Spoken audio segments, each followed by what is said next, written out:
Hola chicos y chicas, ¿listos para otra semana de trabajo? Vámonos.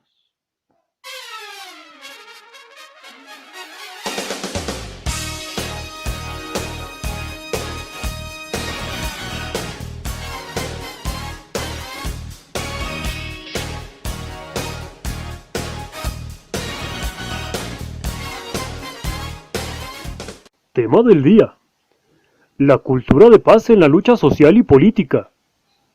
Posturas no violentas ante conflictos sociales y políticos.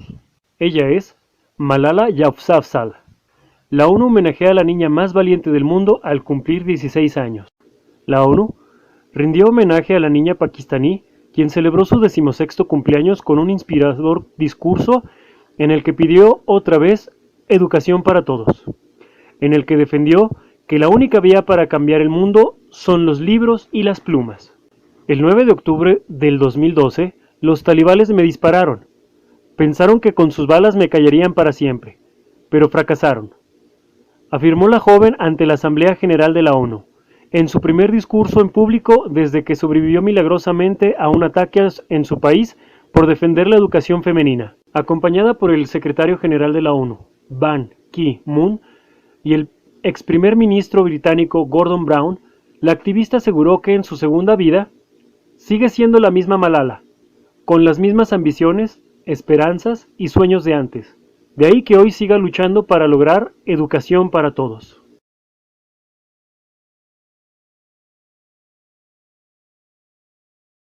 Entremos en materia. Como sabes, en los conflictos hay falta de acuerdos, pero cuando afectan a un grupo de personas o provocan que se enfrenten dos o más grupos sociales, estamos frente a conflictos sociales.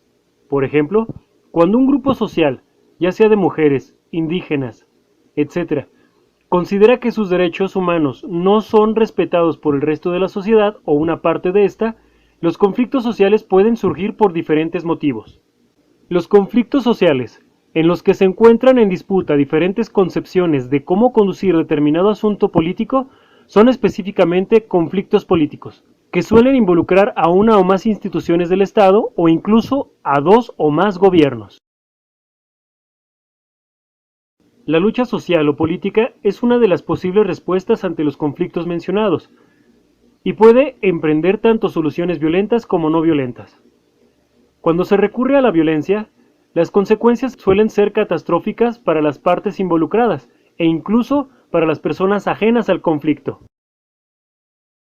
Por ejemplo, tras una guerra armada, además de la pérdida de muchas vidas humanas, el resultado suele ser enfermedad, pobreza, desempleo, carencia de recursos y alimentos, destrucción o desaparición de localidades, como casas, pueblos o ciudades enteras, contaminación de aire, mar y tierra, descontento generalizado y lo peor es que, muy probablemente, el conflicto seguirá latente.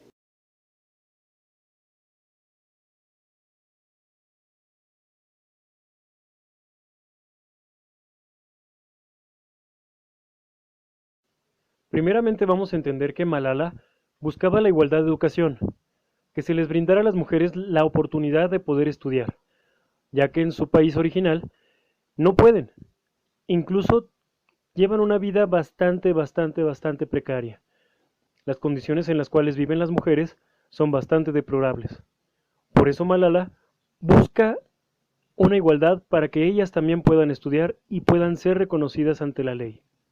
Segundamente, algo que debemos de entender es que siempre va a haber diferencias en nuestros pensamientos. Todos pensamos diferente. A lo mejor en ocasiones podemos tener similitud en nuestros pensamientos y eso nos lleva a llegar a acuerdos.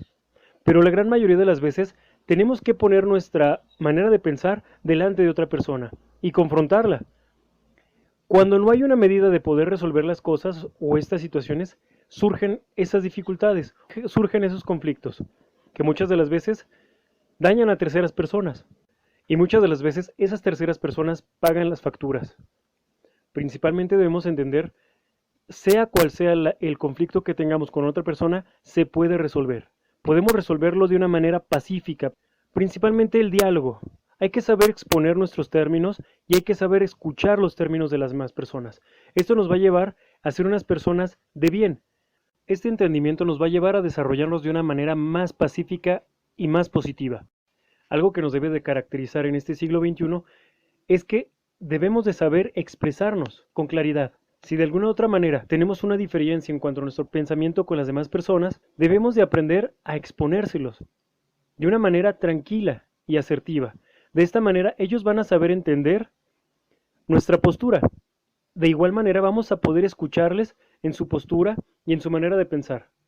Esto nos va a llevar a un entendimiento mejor, de tal manera que vamos a llevar o vamos a saber entendernos, ya sea para algún bien común o para satisfacer nuestras necesidades. Algo que debemos de entender es que si nuestra manera de pensar la vamos a llevar de una manera negativa, vamos a obtener muchas consecuencias de esto. Esto quiere decir que la sociedad misma se va a ver manchada por nuestra manera de pensar. Si somos personas muy violentas, eso nos va a llevar a ser reconocidos como eso, como personas violentas, o incluso como personas que no saben desarrollarse, como personas que no saben compartir sus pensamientos. Y eso, lejos de acercarnos a una sana convivencia, nos van a llevar a una vida muy negativa, cargada de violencia, cargada de desentendimiento, cargada de intranquilidad. Si nosotros queremos hacer la diferencia, tenemos que hacer diferente. Tenemos que ser diferentes. Tenemos que hacer diferentes. Tenemos muchas cosas por hacer. Tenemos muchas cosas por pensar. No es lo mismo decir lo que piensas que pensar lo que dices. Si de alguna u otra manera tú llevas tu vida de una forma más reflexiva, todo lo que estés haciendo, todo lo que estés pensando y actuando van a ser asertivos, porque estás pensando las consecuencias de todo lo que está sucediendo a tu alrededor, o incluso de todo lo que pudiera pasar a través de tus actos. Teniendo eso siempre en cuenta, va a mejorar muchísimo nuestra sociedad. Ahora, no queda más que tomes un momento para que reflexiones un poco lo que acabas de escuchar el día de hoy. Eso fue todo, seguimos en contacto.